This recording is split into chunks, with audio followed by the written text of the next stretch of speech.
बाबा जी और हुजूर जी की प्यारी साध संगत जी, राधा स्वामी जी बाबा जी ने आज बताया ऐसे 5 मूल मंत्र जो सारी संगत को और हर समय नहीं बताया जाता है। साध संगत जी, वीडियो शुरू करने से पहले अगर हमारे चैनल पर नए हो तो हमारे चैनल सतगुरु शब्द रास को जरूर सब्सक्राइब करें। राधा स्वामी जी, क्या कभी आपने अपने दिल से यह सोचा है कि आत्मा के अमूल्य खजाने की चाबी हर किसी को क्यों नहीं सौंपी जाती? 5 नाम का वह दिव्य मंत्र हर समय खुलकर क्यों नहीं बताया जाता? और अगर कोई इसे अधिकार के बिना बांट भी दे तो उसमें असली असर क्यों नहीं रहता? अगर आप भी इस सवाल से गुजरे हैं तो आइए चले एक साथ इस उत्तर की ओर। स्वागत है आपका हमारे चैनल में। आज का यह विषय केवल सोचने का नहीं, इसे भीतर से जीना है। यह आत्मा का ऐसा गहरा रहस्य है जो हमें शांति, प्रकाश और प्रेम की ओर ले जाता है। हम चाहेंगे कि आप कुछ पल ठहरे, आंखें धीरे से मूंद लें और अपने मन को बाहर की हलचल से हटाकर भीतर की ओर मोड़ लें। जो कुछ हम साझा कर रहे हैं यह किसी पुस्तक का ज्ञान नहीं है, बल्कि आत्मा की जिए हुए अनुभव की सच्चाई है। और अगर आप इस साधना और सेवा की डगर पर हमारे साथ चलना चाहते हैं तो चैनल को जरूर सब्सक्राइब करें, क्योंकि यह केवल ज्ञान की बात नहीं बल्कि सेवा का माध्यम है। उन बच्चों तक शिक्षा और भोजन पहुंचाने का प्रयास जिनके पास आज वह अवसर नहीं है। अब धीरे धीरे यह पर्दा उठता है कि संत मत असल में क्या है। संत मत ना कोई धर्म है, ना कोई संगठन। इसका उद्देश्य केवल एक है, मन को बाहरी दिखावे और रस्मों से हटाकर भीतर की यात्रा पर ले जाना। क्योंकि मन की प्रकृति यही है कि वह हर समय बाहर की ओर दौड़ता है, कभी इंद्रियों के सुख की तरफ, कभी वस्तुओं और इच्छाओं की तरफ। पर संत मत हमें यह सिखाता है कि बाहर की इस भागदौड़ को छोड़कर भीतर प्रवेश करो, क्योंकि वही भीतर आत्मा का असली धाम है। इसीलिए हमें संत मत को धर्म या पंथ की परिभाषा में बांधना नहीं चाहिए। जब कोई आपसे पूछे कि आप किस धर्म से जुड़े हैं तो सहज उत्तर यही है कि संत मत कोई धर्म नहीं बल्कि आत्मा की भीतर जाने वाली राह है। यह उन दीवारों से परे है जिन्हें हम धर्म के नाम से जानते हैं। संत मत तो बस उस यात्रा का नाम है जो हमें भीतर की सच्चाई तक पहुंचा देती है। संत मत का सीधा अर्थ है संतों का मार्ग, सत्य का मार्ग। यह वह पथ है जिस पर चलकर साधक स्थिर भी होता है और आशा से भरा भी।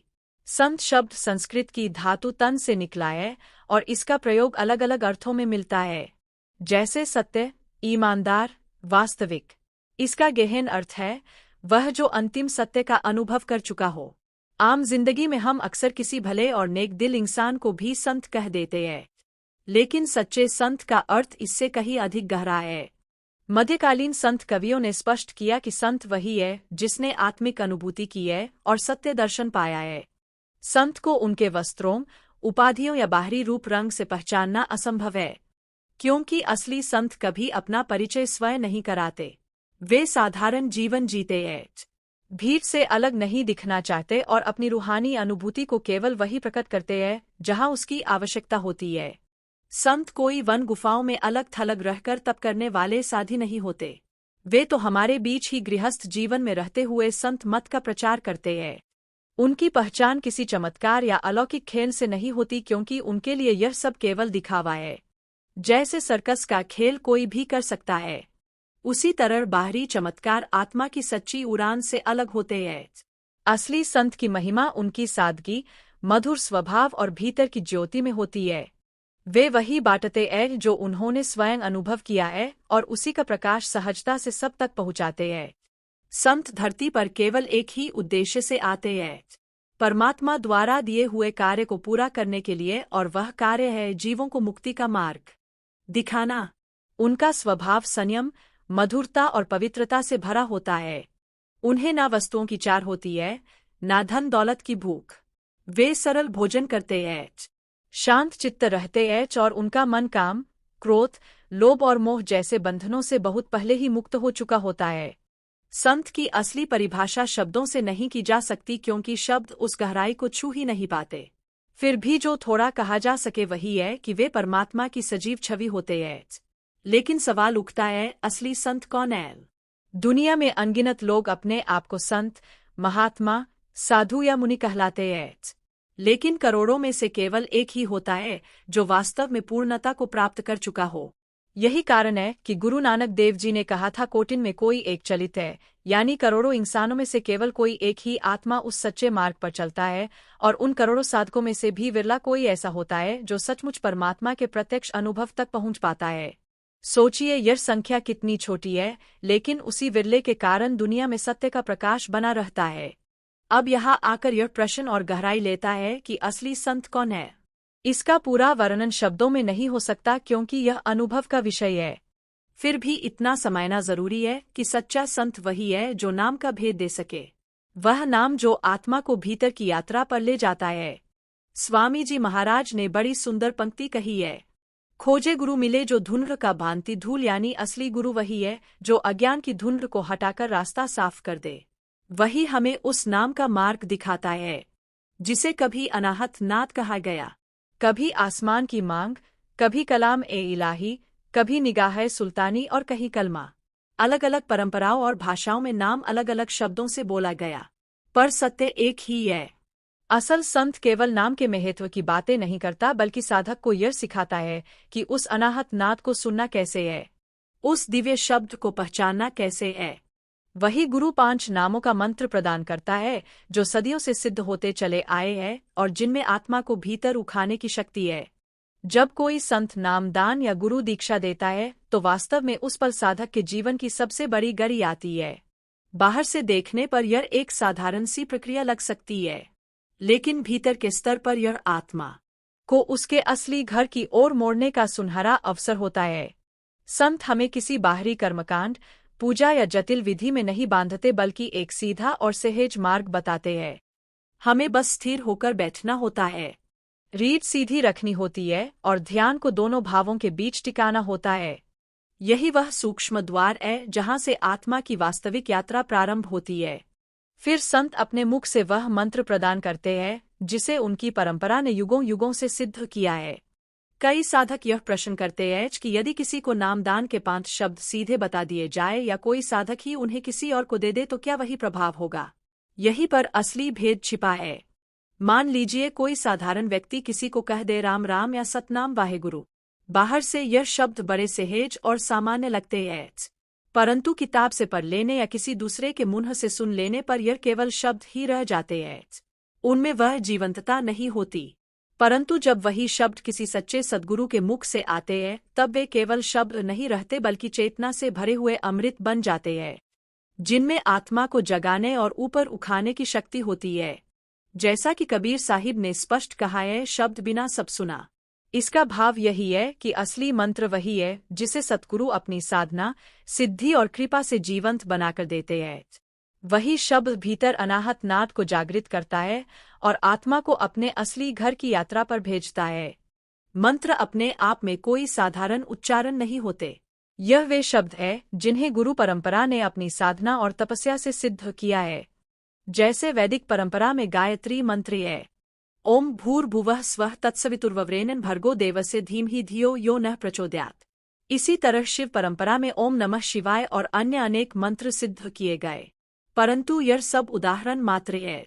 संत मत में जो नाम दिए जाते हैं वे इन परंपराओं से अलग है और केवल सद्गुरु के मुख से ही पूर्ण प्रभाव के साथ प्राप्त होते हैं।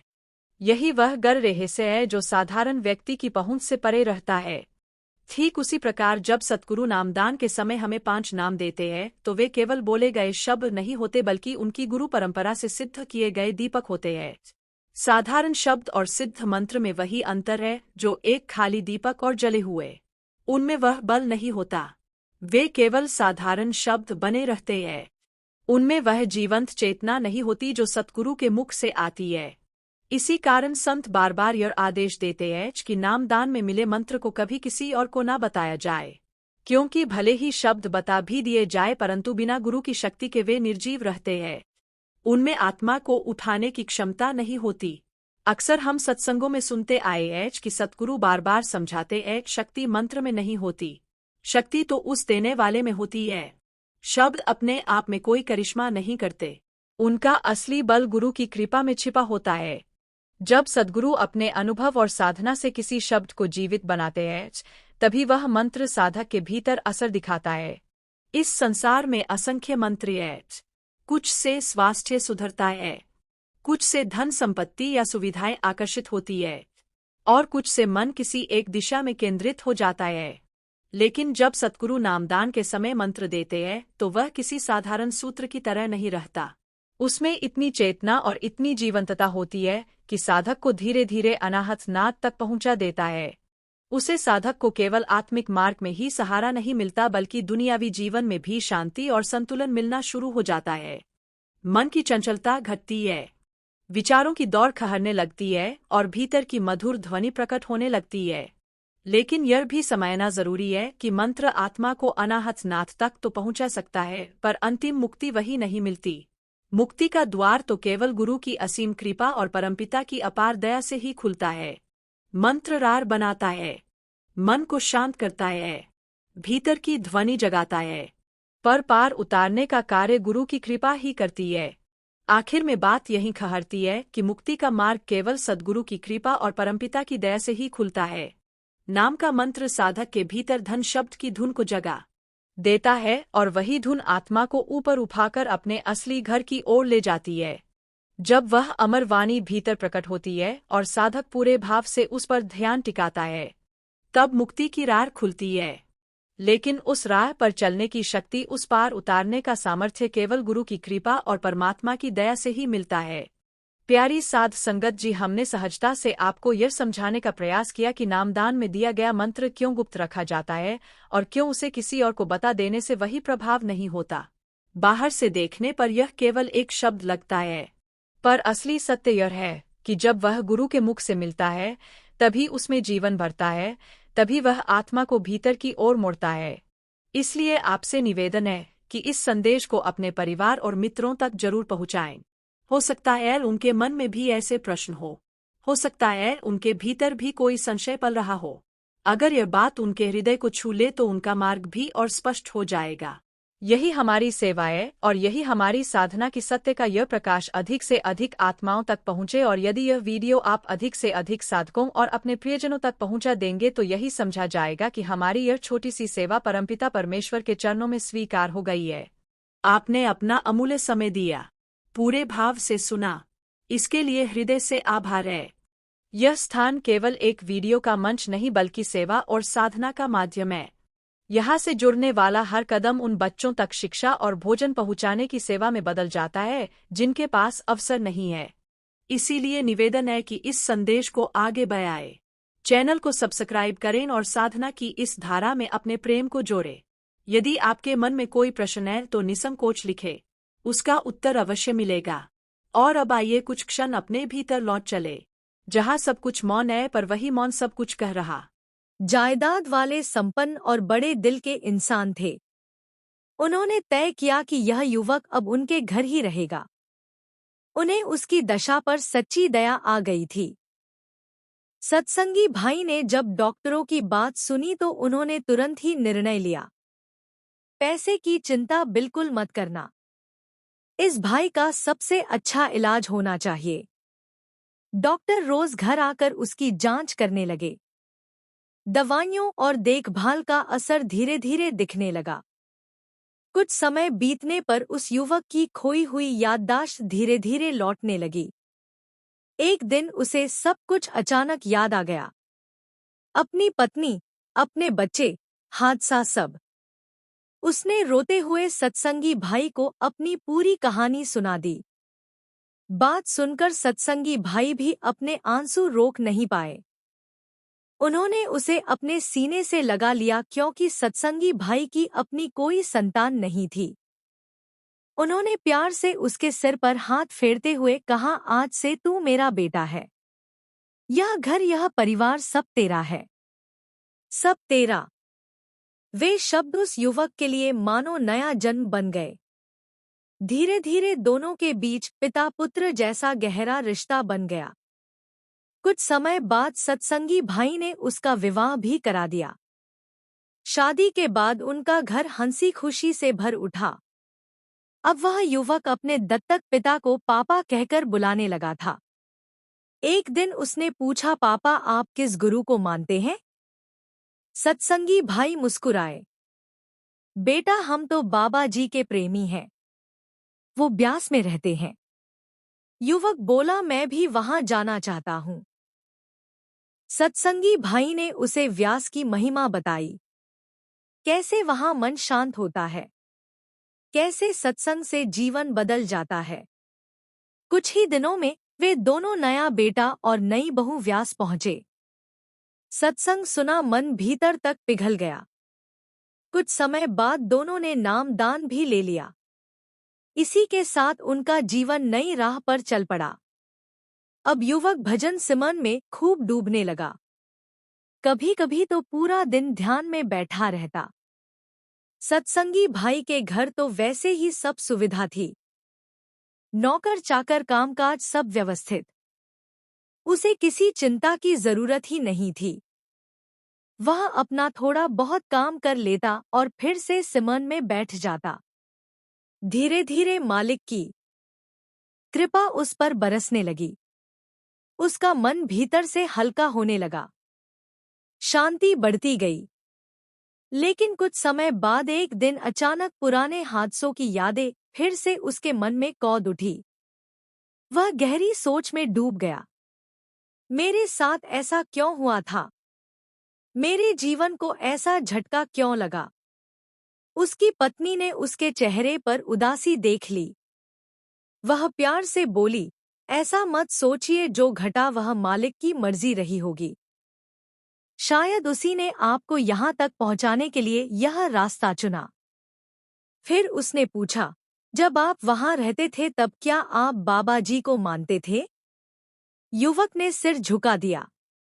नहीं, मैं तो किसी गुरु को नहीं मानता था।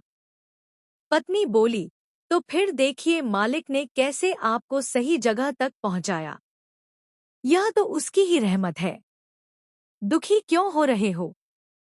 युवक बोला, मेरा मन कर रहा है एक बार जाकर अपना पुराना घर देखूं। मेरे भाई, मेरा घर आज क्या हालत होगी। पत्नी ने उसका हाथ पकड़कर कहा, अगर आपका मन है तो जरूर जाइए, लेकिन मैं साथ नहीं जाऊंगी। अपने सत्संगी पिता से अनुमति लेकर वह युवक अपने पुराने घर की ओर रवाना हुआ। काफी वर्षों बाद जब वह अपने घर के सामने पहुंचा तो दृश्य देखकर उसका दिल बैठ गया। तभी समृद्ध दिखने वाला वह घर अब जर्जर हो चुका था। माहौल में गरीबी, दुख और अव्यवस्था साफ झलक रही थी। जब उसके बड़े भाइयों ने दरवाजा खोला और उसे देखा तो वे स्तब्ध रह गए। उन्हें यकीन नहीं हो रहा था कि सामने खड़ा खूबसूरत संभला हुआ अच्छे कपड़े पहने व्यक्ति उनका छोटा भाई है। उन्हें तो यह ऐसे लगा मानो कोई अमीर सेठ अचानक उनके घर आ गया हो। वह भीतर पहुंचा तो भाइयों और उनके घर की दयनीय हालत देखकर उसका दिल भर आया। तभी बड़े भाई बोले, हमने तुझे बहुत खोजा था, तू कहाँ गायब हो गया था? छोटे भाई ने धीरे और शांत स्वर में जवाब दिया, भाई क्यों झूठ बोल रहे हो? तुम ही लोगों ने मुझे धक्के मारकर घर से निकाला था, इलाज तक नहीं करवाया, और अब कह रहे हो कि तुम मुझे ढूंढते रहे। क्या ऐसे भी भाई होते हैं? फिर उसकी आवाज भर आ गई, मेरी दुनिया उजड़ गई थी, पर तुम लोगों ने भी मुझे नहीं संभाला। यह सुनकर बड़े भाई जोर जोर से रोने लगे। आंखों से आंसू बहते हुए बोले, हाँ, हमने गलती की, तुझे घर से निकाल दिया था। लेकिन भाई, हमारी किस्मत भी भयानक निकली। तेरी मिली हुई जायदाद, हमने सोचा था इससे कुछ बना लेंगे, पर नशे ने हमें पूरी तरह निगल लिया। हम सब खत्म हो गए। उन्होंने कांपती आवाज में बताया, मेरी पत्नी तो बिस्तर पर पड़ी है, इलाज कराने की भी हालत नहीं रही। दूसरे भाई की पत्नी उसे छोड़कर चली गई। हमारा पूरा परिवार टूट गया है। किस्मत ने किसी को नहीं बख्शा। फिर वे रोते हुए पूछते हैं, तू बता, तू कैसे है? छोटा भाई आंसू रोकते हुए बोला, मैं तो उस मालिक का शुक्र करता हूँ जिसने मुझे इस घर से दूर भेजकर मेरी किस्मत बदल दी। जिस दिन तुमने मुझे घर से निकाला था उसी दिन से मेरी जिंदगी सही दिशा में चली गई। आज मैं बहुत खुश हूँ क्योंकि मुझे ऐसी चीज मिल गई है जिसके सामने दुनिया की हर चीज छोटी है। भाई हैरान होकर बोले, क्या मिला है तुझे? हमें भी बता। उसने विनम्रता से कहा, मेरा गुरु, मेरा सतगुरु ही मेरा सब कुछ है। अगर वह मेरी जिंदगी में ना आता तो आज मैं तुम्हारे सामने खड़ा भी ना होता। फिर उसने अपने भाइयों को प्यार से देखा और बोला, तुम्हारी हालत देखकर दिल बहुत दुखी हुआ। मेरी तुम्हारे प्रति मोहब्बत आज भी उतनी ही है, लेकिन अगर सच में बदलना चाहते हो तो अभी भी समय है। नशे छोड़ दो और जिस राह पर मैं चल रहा हूँ उस राह पर चलो। वहाँ राहत है, सुकून है, मालिक की कृपा है। उसकी बातों ने माहौल को बिल्कुल बदल दिया। उनका टूटा परिवार जैसे पहली बार किसी रोशनी की झलक महसूस कर रहा था। छोटे भाई ने गहरी सांस ली और बड़े भाइयों से बोला, आप लोगों ने तो मेरा साथ छोड़ दिया था, लेकिन मालिक ने मेरे लिए एक ऐसा इंसान भेजा जिसने मेरी पूरी तकदीर बदल दी, मेरी जिंदगी का हर कोना संवार दिया। फिर वह प्रेम से बोला, अगर तुम लोग भी सच में बदलना चाहते हो तो बदल सकते हो। वहां ब्यास पहुंचो, गुरु के चरणों में जाओ। क्या पता मालिक तुम्हारी भी नया पार लगा दे। यह सुनते ही दोनों बड़े भाई फूट फूट कर रोने लगे। उन्होंने हाथ जोड़कर कहा, हमें माफ कर दे, हमने तेरे साथ बहुत बुरा किया, हमें माफ कर दे। छोटे भाई ने शांत स्वर में उत्तर दिया, भाइयों, मैं कौन होता हूँ माफ करने वाला? माफी तो सद्गुरु देते हैं, मैं तो उनका एक छोटा सा सेवक हूँ, मैं कुछ भी नहीं है हूँ। यह कहते हुए वह वहां से निकल गया, लेकिन जाते जाते उसके दिल का दर्द गहराता गया।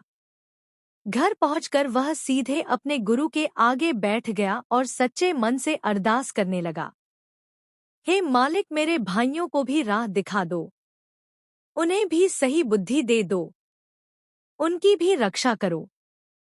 संगत जी, क्योंकि जो आत्माएं मालिक से जुड़ी होती हैं वे कभी किसी का बुरा नहीं चाहती। उनका दिल इतना बड़ा हो जाता है कि दुख देने वालों के लिए भी भलाई की दुआ ही निकलती है।